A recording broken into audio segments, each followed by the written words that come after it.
Hello everybody, my name is Alan, welcome you guys back to another video. Today's video, we are starting a new series on this channel. It is a weekly talk show, so once a week, 5 to 10 minutes on Fridays, released sometime during the day. It is called, obviously on the title, Formula Friday, and I made it on purpose, both starting with F's. But yes, today's topic we're talking about Robert Kubica making his return, and I thought we'd just go over this topic. So yes, let's get right into it. So the first slide is just a little introduction of why I think Robert Kubica is fantastic. Coming from Alonso, who I consider one of the greatest of this decade, considers him the best of this generation. From a quote coming from Fernando Alonso, when the go-karts were the same and when the smaller categories, you run with the same single-seater, with the same car, he was beating all generation that are winning now, so I think he's the best. Definitely agree with that. So here's a little bit about Robert Kubica. He was born on December 7th, 1984. He is 32 years old. He was born in Krakow, Poland. Sorry, I forgot the accent. I can't really add it in. He has one career Formula 1 victory. He has 12 F1 podiums and 71 F1 entries. He's a 2005 Formula Renault 3.5 Series champion. He's a 2013 World Rally Championship 2 champion, and he also won 6 titles in 3 years in the Polish Karting League when he turned 10 years old. In 2006, after winning the Renault Series in 2005, he became a reserve driver for BMW in 2006. When Jacques Villeneuve had a headache, he replaced him in the Hungarian Grand Prix of 2006, which was known as the one that Jenson and got his first career victory. Kubica started the Hungarian Grand Prix, originally finishing 7th, but later disqualified for an underweight car by 2 kilograms. He did qualify 9th for that race. He finished 3rd in the Italian Grand Prix later that season, and his only 3rd F1 start, but that is the only race he got points in 2006. 2007 is quite different. It was just a bunch of string of consistent finishes. This is his first full-time season. He had a horrific crash in Canada in 2007. Many of you know that. And just in case of that, he missed the United States Grand Prix. He had 3 fourth-place finishes also, and he also finished 6th in points with 39. However, he finished way back on his teammate Nick Heidfeld, who was a veteran of Formula 1. This was Robert Kubica's first full-time season. He also had 3 retirements this season, and like I mentioned, he missed the 2007 United States Grand Prix just in preparation. However, in 2008, this was the top of his career, the peak of it, believe it or not, and just his 2nd full-time season.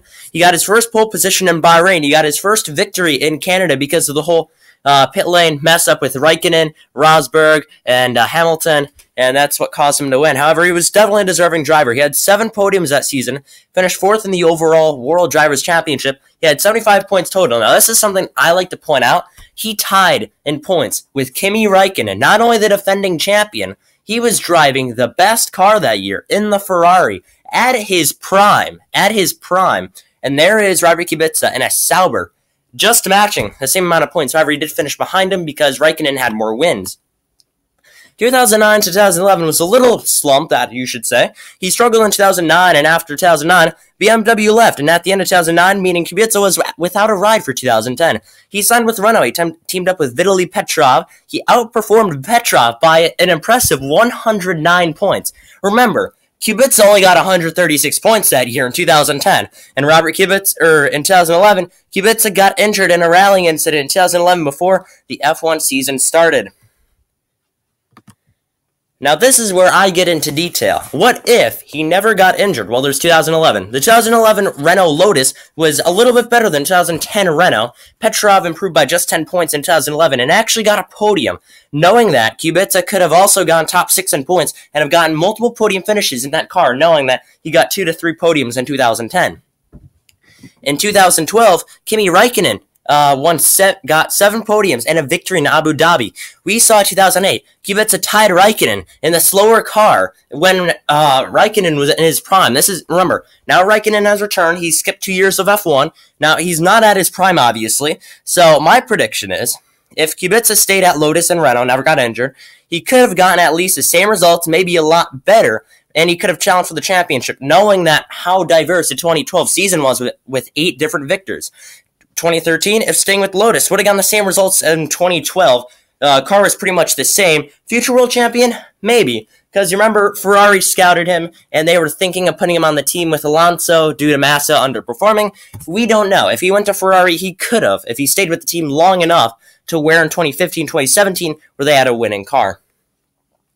And the return, he completed 115 laps in a private test for Renault in Valencia earlier this year. He later attended the 2017 Young Drivers Test at Hungary with Renault, with impressive times, believe it or not. He was rumored to make a numerous amount of FP1 appearances in 2017 and F1 this year. And that's basically it. That's Robert Kubica, a fantastic driver. It sucks that he never got to be in his potential. He's 32 years old now, and he's trying to come back to the sport with only a couple years remaining if he does.